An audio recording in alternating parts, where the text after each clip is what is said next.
Hi guys, James at RampantLionReviews again for you today with another beer review. For this one we've got a beer that should be really interesting to try. This one's half German and half American, and it's two really quite prominent breweries that are involved with this one. So we're going to go to the Bayerische Staatsbrauerei Weihenstephan from Freising in Bavaria, and this is a collaboration beer that they did with Sierra Nevada from Chico in California. So, you know, one of the premier German breweries, the oldest brewery in the world, with probably the one of the two premier craft breweries over in America. Sierra Nevada and Anchor Brewery were the ones who are largely credited with kicking it off over there.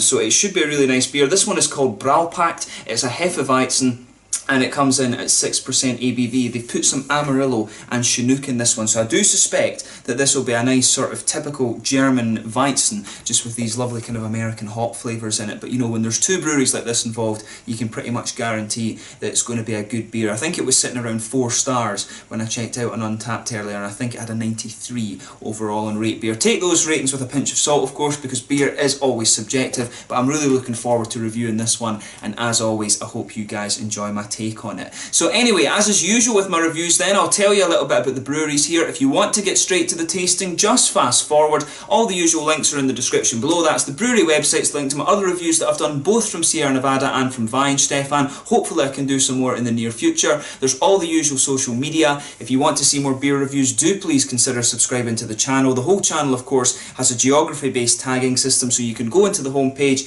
and search for beer based on country, city or state, prefecture, county, whatever it is you're actually interested in. Do check out the playlist of beers from different countries. There is one there both for my German beer reviews and for my American ones. Those are constantly being added to, and as always, please do get in touch and let me know some of the other beers and breweries that you guys would like to see me review. It's always great to hear from you guys that are watching the videos. You guys are one of the best sources of information when it comes to craft beer, and the support that you give the channel is obviously hugely appreciated, so don't hesitate to get in touch. So anyway, to tell you a little bit about Weihenstephan first, let's bring up my brewery notes. So this brewery's origins trace back to the year 725, when St. Corbinian and 12 of his companions founded a Benedictine monastery on the Narberg Hill, and thus began the art of brewing at Weihenstephan. So the first historical reference to Weihenstephan was in the year 768, at which time there was a hop garden in the Weihenstephan monastery, and the owner of this hop garden actually had to pay a 10% tithe or a tax to the monastery. And in 955, the Weihenstephan monastery was plundered and destroyed by the Huns, which kind of laid a tradition, the foundation of a tradition of the monks of having to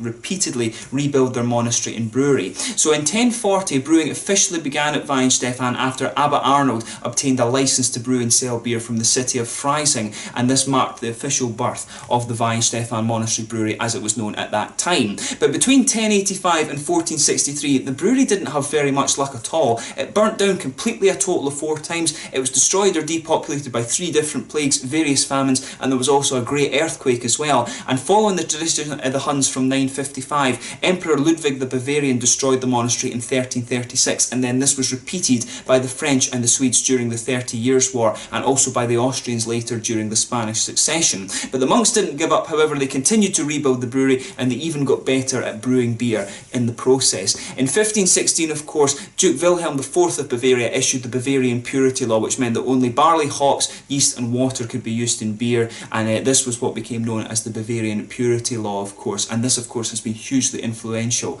in Germany. These guys say that it hugely influenced their brewing, but I think most of the brewers in Bavaria, and indeed throughout the rest of Germany when it became united, would say that as well. But the Weihenstephan monastery was dissolved in March of 1803 during the course of secularisation, and the possessions and rights of the brewery were then transferred to the Bavarian state, but the drinkers of Weihenstephan could actually still drink it under the secular supervision of the royal holdings at Schleißheim. So in 1852, the Central Agricultural School moved from Schleißheim to Weihenstephan, taking with it the Bavarian brewing students. And in 1895, the school became an academy, and then it was elevated in 1919 to the University of Agriculture and Brewing, which was later incorporated into the Technical University of Munich in 1930. That, of course, is one of Germany's best universities, a very good school, that one. But Weihenstephan has thus developed into a centre of brewing technology, and in fact that did massive favours for the state brewery of Weihenstephan as it's known now. It's known as the Bayerische Staatsbrauerei Weihenstephan, Bavarian State Brewery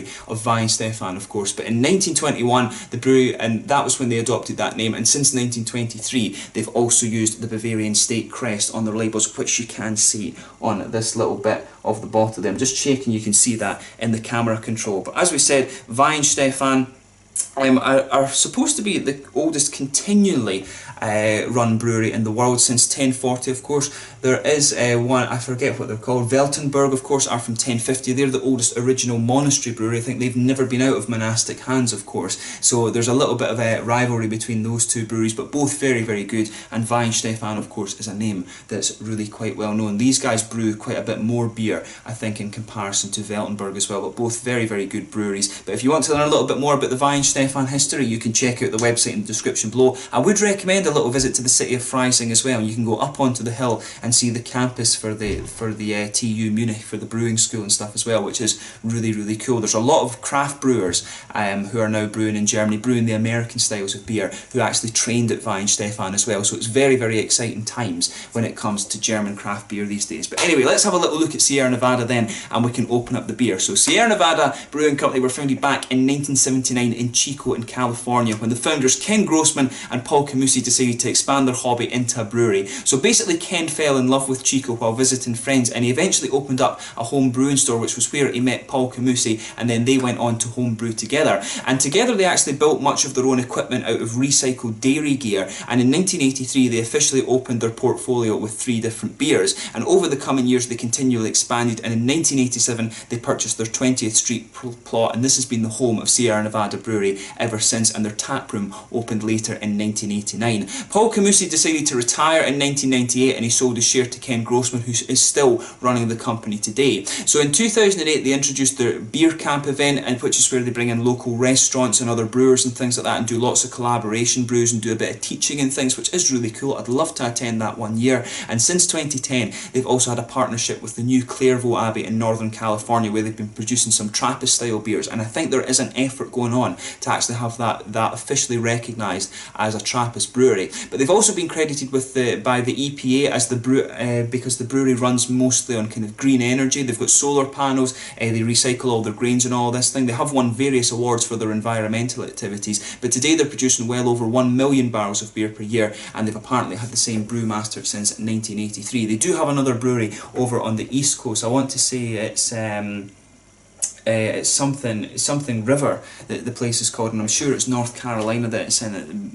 I want to say it was Mills River or something like that the place is called, but they do have a second brewery over on the east coast as well. But as I said, Sierra Nevada are really one of the premier craft brewers over in America. They really started to kick things off. The Torpedo IPA, of course, is quite famous, and the Classic Pale Ale is one of my favourite kind of go-to beers as well. If you haven't tried any of the Sierra Nevada beers, I would just ask you, where have you been? Because they are really quite good. So it is cool to have a collaboration beer like this, where you've got 2 very, very prominent breweries involved. But if you want to learn anything more about either brewery, do check out the links and stuff in the description below. But let's actually get on to the tasting of this beer itself. So like I told you, this one is a 6% Hefeweizen. It's got Chinook and Amarillo in it apparently. There you can see the bottle art on this one, the bear with the 2 barrels on his back. I'm not sure if there's a particular significance to the bear, but it looks like he's wearing, you know, these sort of kind of monk's cloaks and things. There you can see the little top label. Of course, many German beers, particularly Bavarian ones, have this little top label, and of course you can see the Weihenstephan bottle cap on this one. This was one of the small partiers that I picked up when I was over in Sweden a few weeks back, but definitely looking forward to this one. So let's get it open and get on with it. Nice smoky opening there, and we'll get it out and into the glass.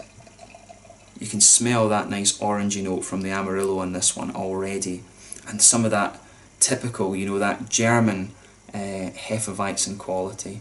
We'll leave it at that just now and just let it settle a little bit. But as you can see, and as you would expect from the Hefeweizen style, you can see there's a nice bright orangey colour there. I think, yeah, it's fair to say it's kind of hazy, which is what you would expect. There's a solid 2 and a bit fingers, I'd say 2.5 fingers of a frothy white head on this one. And of course, when it comes to the Weizen style, the Germans do enjoy a good head on their beer. One thing I would say about this, the Germans can be very, very sort of particular about what glassware and things you use at that. This glass, the little tulip glass, is always a good all-round one. I quite like using this because when you're testing beer, it's a variable that's kept the same, and this is probably the best one if you think about all the different styles of beer that you get. But normally the Germans, of course, and the Weizen glass is a very thin at the bottom, and it's just got a sort of bell top on it. It's quite wide at the top, but this one gives you the same kind of aromas and tastes and things generally as the top part of the Weizen glass normally would. But as you can see, lovely bright orange kind of hazy colour, solid. I would say there's a very slight creaminess to that head, but mainly it's a kind of perfect white head. One or two big bubbles sticking towards the side of the glass, and a few little ones just going up towards the bottom of that head there. If I put my fingers behind the glass, you can see this beer is pretty hazy. So let's take a closer look at the aroma then and just see how we get on.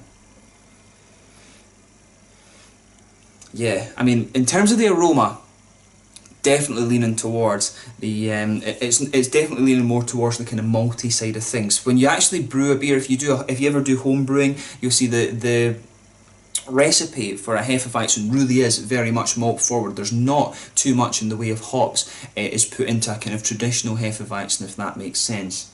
I mean, with this one you can pick up a little bit of the oranges, and there's a little bit of the kind of pine resin that comes out from the Chinook as well. But the Amarillo, of course, will be giving you the oranges.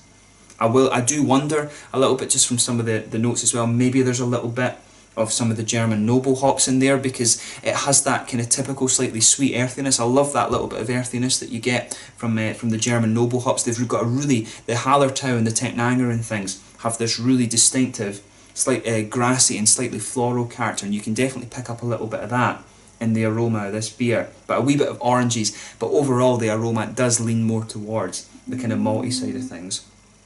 So you have definitely, you've got a little bit of, you've got a lot of the wheat in there as you'd expect. There's a little bit of banana, kind of bubblegum sort of thing. It has quite a creamy nose as well actually, which I do quite like. You can smell that sort of creamy character to this one. But yeah, a little bit of clovey spice, definitely a bit of bubblegum and banana as you'd expect, but that wheaty quality, it really is kind of shining through. So let's just put the last little bit of it in, and then we can have a taste of this. You can see a little bit more kind of haziness going into the beer there as we did that. But let's get stuck into this one then. So this is the Braupakt, a collaboration beer from the Bayerische Staatsbrauerei Weihenstephan, one of the premier breweries of Germany, of course, and Sierra Nevada Brewing Company, one of the kind of I guess you would say one of the ones who kicked it off with the home brewing and craft brewing thing over in America. Let's get stuck in. Slange, skull, Prost.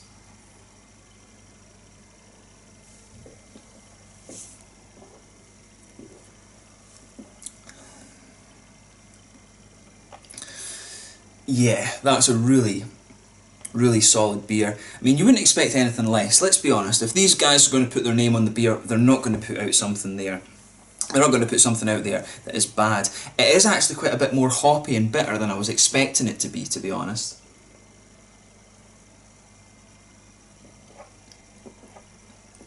Based on the aroma, of course.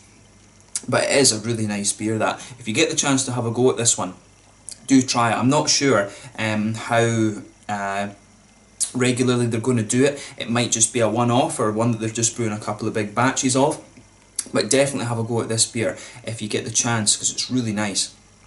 So with this one, it actually starts off, there is a little bit of aggression from the hops, which is kind of unusual when you think about Weihenstephan, because the Weihenstephan malt base is really distinctive. If you drink these beers even kind of semi-regularly, you probably will eventually get to the point where you could blind taste and say that's a Weihenstephan beer.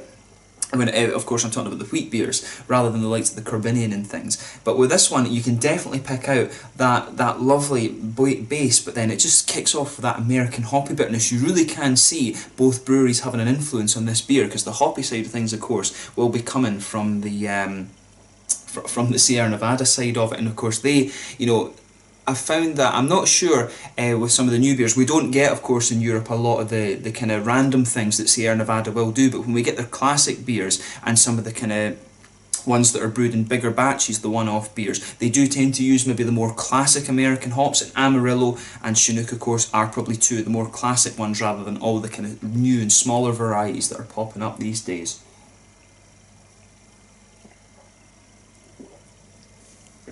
but that's really nice. So yeah, the malt base on this one, it's got this, you know, you can feel the kind of the smooth wheaty character just blanket in the middle of your tongue. It does have almost a little bit of clovey spice character, and that comes out of it a little bit more as the beer kind of mellows out. There's a little bit of a bubblegummy note as well, some grainy qualities in there too, and the sort of wheaty white bread thing is just, it's lovely. That it has that lovely Weihenstephan base that, you know, you can really grow to love after a while.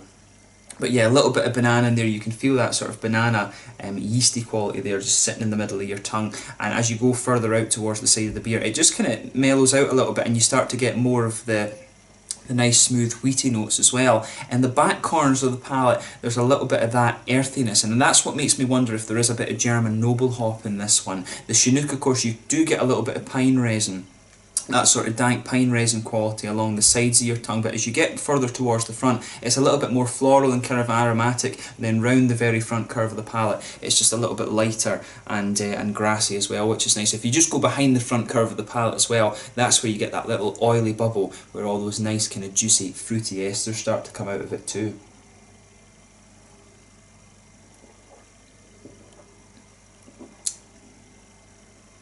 But yeah, it's just a really nice beer, this one. If you go behind the front curve of the tongue, like I was saying, you can feel a little bit of that grapefruit there, which is from the Chinook. The Chinook tends to give you the nice sort of, the dark grapefruit and the kind of, the sort of piney resin as well. But on top of that, as it mellows out, you start to get more of the oranges from the Amarillo. The Amarillo, of course, will give you that nice oily orange colour. Things like Mosaic and stuff like that do tend to give you a little bit of a more kind of lighter tangerine flavour, but the oily oranges in this one are quite apparent as well.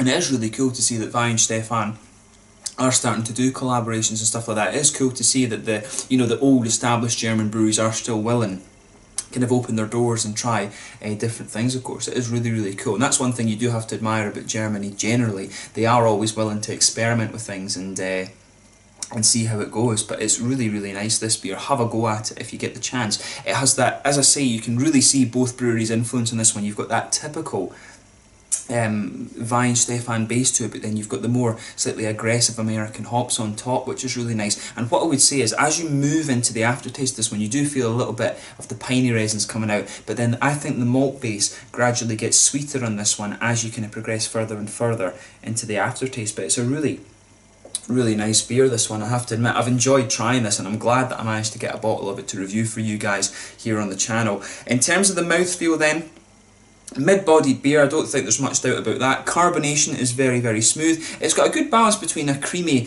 and creamy mouthfeel, but it also has a little bit of crispness to it, and I think that's mainly down to the bitterness of the hops. This one, it is, if you're used to a traditional Weizen, it's definitely got a little bit more hoppy character to it than you would expect. In terms of IBUs, I'm not sure, it's maybe around 40 or 50, I'm guessing that. Of course, I can drink any level of IBUs right enough, but I think this one is maybe around the 40, kind of 50 mark, which I think is quite high actually for a Weizen beer. It may even be down at 30, I'm not quite sure, but it is definitely more hoppy than you would expect from the Weizen style, and it's got a nice little bit of that juicy, fruity character in it as well. I think the best way to sum this up, it takes Weihenstephan's malt base, and then it takes some of the kind of fruity, hoppy characters, those classic fruity hop characters that you expect from Sierra Nevada. It puts them together, and it does it pretty bloody well, I have to say. So well done to both breweries on this one. It is cool to see two really established breweries collaborating together and producing something that's pretty cool. So yeah, I think that's a good way to sign off on this one. So this was the Braupakt,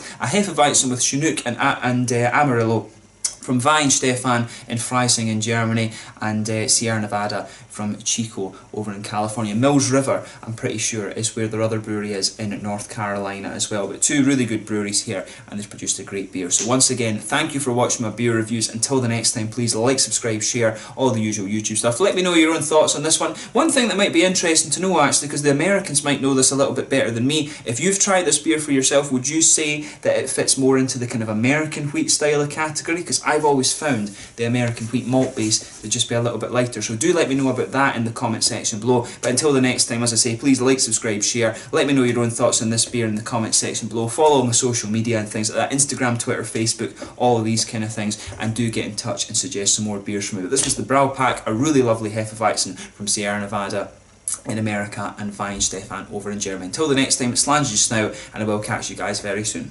Prost.